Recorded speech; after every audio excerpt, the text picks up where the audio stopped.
My aunts were gamers, and they loved Resident Evil. I'll never forget the time one of my aunts was playing Resident Evil 2, and I just sat there so quietly. She didn't even like notice me come in the room, so I sat down behind a table, and right when she went through a door, I went, "Rah!" It wasn't even a loud roar, it was just a "Rah!" And she physically jumped all the way out of the chair at that one little sound. And the way she yelled at me was so funny. I was like, yeah, you were really into that game, weren't you?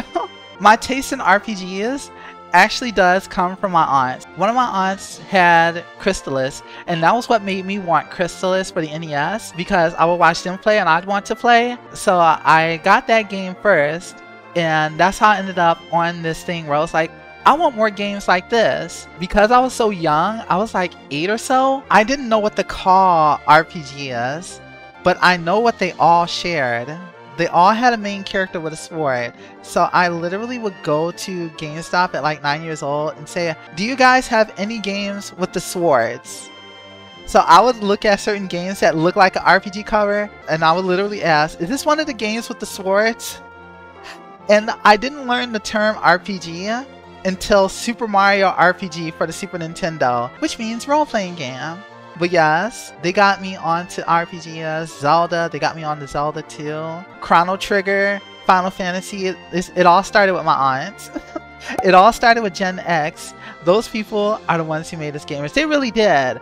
Boy, when I was really little, I was in love with the Coleco Vision because the controller was like this little knob with like all these buttons. Like this was like Atari old controller, and the controller looked like a cell phone. So I used to be like 5 or 6 years old putting up the Coleco Vision controller to my ear and being like, hello, and trying to call people with the numbers. You guys thought the Wiimote was weird. The Coleco Vision controller was super weird. Let me pull that up. I'm throwing some old retro stuff at you guys. That was retro even for me. Yeah, it looks like a TV remote with a little knob sticking out, and it has this long telephone cord, and you are supposed to game with this number pad looking controller, and there's side buttons too.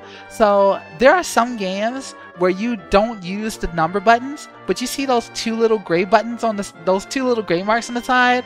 Those were your action buttons, and it is the most awkward thing. A lot of people don't know about this one in particular. It's a Coleco Vision, and my uncle had it, and I have no idea where my uncle got this from, but it had a game called The Smurfs on it. You could literally play the Smurfs.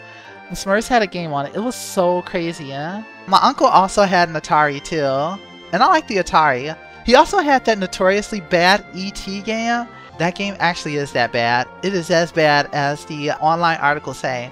I have played it. It is bad. It is awful. It is horrendous.